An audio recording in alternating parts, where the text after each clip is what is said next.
Good morning. Welcome to Attractive Blowout Vision Network. This is a syndicated live program of the network featuring chit-chatting and conversation on special interest topics, news, events, and stories through stakeholder analysis. In the headlines for today, the first is under the presidency. Tinubu directs ministers to brief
Welcome back. Joining us to discuss the stories for today is socio-political analyst, Mr. Amadi Michael Onoha. It's a pleasure to have you here with us. Thank you for joining us. Thank you for having me too. Hope you had a good night. Yes, I did. That's good to know. Federal government has commenced the ministerial press briefings as part of efforts to promote transparency and accountability in governance. Minister of Information and National Orientation, Mohammed Idris, announced this during a press conference in Abuja on Tuesday. Idris stated that President Bola Tinubu had directed all ministers to appear periodically before the media to provide updates on their activities and policies. According to Idris, the briefings will serve as a platform for ministers to directly engage with Nigerians, highlight key developments in their respective ministries, and address public concerns. The minister noted that other ministers would also take turns weekly to address Nigerians as part of the ongoing ministerial press briefings. The ministerial press briefings comes ahead of the second anniversary of Tinubu's administration, reinforcing the government's commitment to keeping citizens informed about its program and policies. Mr. Amadi, I'd love to know what you make of this, please. I think if you ask me, I would want to say that the president is trying to keep to some of his political promises during the campaign. But I also want to critically look at it in a different perspective, where I see him want to scrutinize those who are not functional. Okay. Yes, I think that's what I feel. Then if you ask me also, I would tell you for free that almost 75% of them aren't active, so they should test their faith. So are you You're trying to say, in essence, that the situation of the country as it is, Nigerians and most of the governors, or even past governors of the states, have come to criticize the Tinubu-led administration of the policies not being to the benefit of the people. Are you trying to say, in essence, that most of these policies are due to this government, those ministers, that have not done their own begin of why they are in government? Yes. When they are being screened by the Senate, so many of them made a series of promises that are going to be up and doing where questions were raised there in the Senate.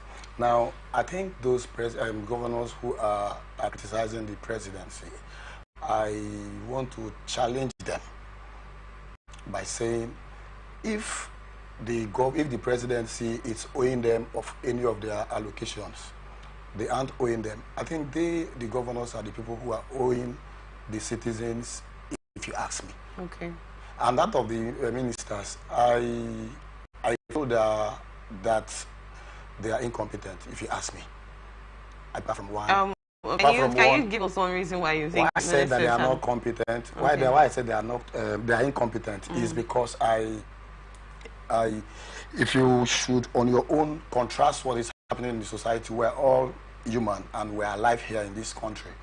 The only man whom, if you should ask me if he's performing, is the Honorable Minister of the FCT, and Chief Ian Wike, the former governor of Rivers State.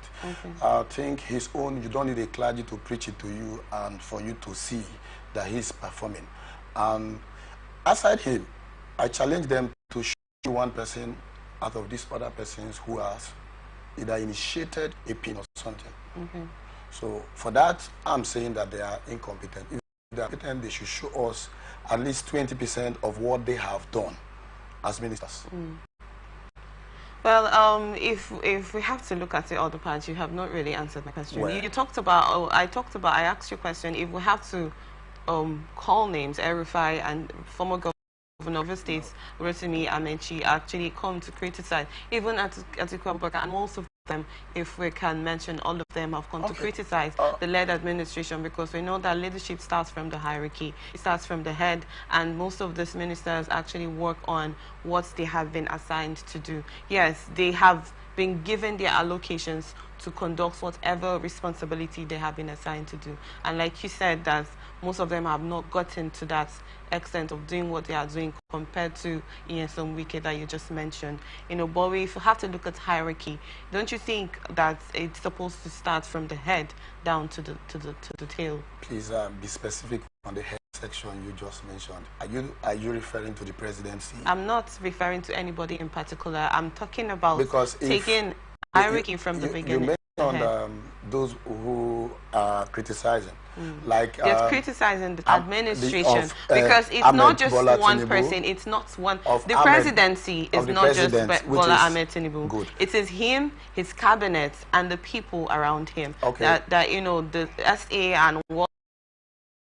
All of them, aside the minister of FCT, whom I just mentioned.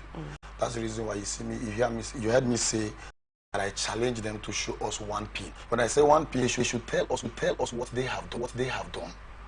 They are saddled with responsibilities that have been defined. Now, if you ask FCT minister, he will tell you that my duty is for what I am being assigned to do here. What he's been assigned to do in Abuja is for him to ensure that those who are there enjoy both economical growth and social infrastructure, which he has been pushing. Up to now, up to date, people can attest they have done from Ministry 1 to Ministry